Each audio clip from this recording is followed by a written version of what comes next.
বিয়ানীবাজারের বাসুদেব রথ উৎসবে সনাতন ধর্মাবলম্বীদের সরব উপস্থিতিতে রথযাত্রা সম্পন্ন হয়েছে। শনিবার বিকালে বাসুদেব প্রাঙ্গণে আয়োজিত রথযাত্রায় দেশের বিভিন্ন অঞ্চল থেকে ভক্তবৃন্দ জড়ো হয়ে অনাড়ম্বর অনুষ্ঠানের মাধ্যমে রথ উৎসব পালন করেন। বাসুদেব রথযাত্রা সুষ্ঠু, সুন্দর ও শৃঙ্খল পরিবেশে শান্তিপূর্ণভাবে সম্পন্ন হয়েছে। নিরাপত্তা সহ ভক্তরা শান্তিপূর্ণ পরিবেশে রথ উৎসব পালন করেছেন জানিয়ে সংশ্লিষ্টরা সনাতন ধর্মাবলম্বীদের প্রতি কৃতজ্ঞতা প্রকাশ করেন। উল্টো রথযাত্রা উপলক্ষে আগত ভক্তবৃন্দের সমাগমে স্বতঃস্ফূর্তভাবে আমাদের রথযাত্রা উদযাপন হয়েছে এবং অনেক ভক্তের সমাগম হয়েছে। আমি ভক্তদের সার্বিক মঙ্গল কামনা করি।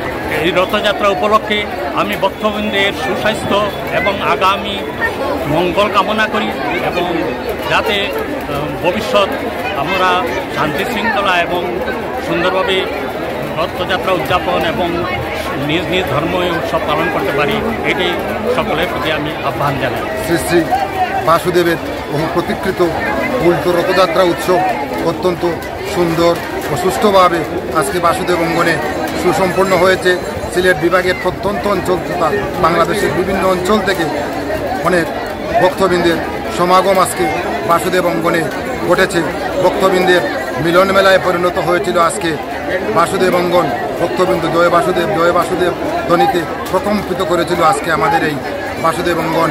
বাসুদেব যেন সকল ভক্তের মনোবাসনা পূর্ণ করেন, সকলের মনোবাঞ্ছা পূর্ণ হয়, বাসুদেবের রাতুল রাঙ্গাচরণে এই প্রণতি নিবেদন করছি।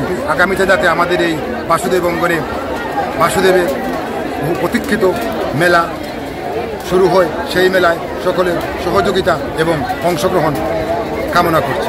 সপ্তম শতাব্দী থেকে পঞ্চখণ্ড তথা বিয়ানীবাজারের নানা আচার অনুষ্ঠানের মাধ্যমে বাসুদেব রথ উৎসব পালিত হচ্ছে। পৌর শহরের সুপাতলায় রথ উৎসব ঘিরে দেশের নানা প্রান্ত থেকে ছুটে এসেছেন বাসুদেবের ভক্তবৃন্দ। সৈয়দা আখি হক, এবিটিভি।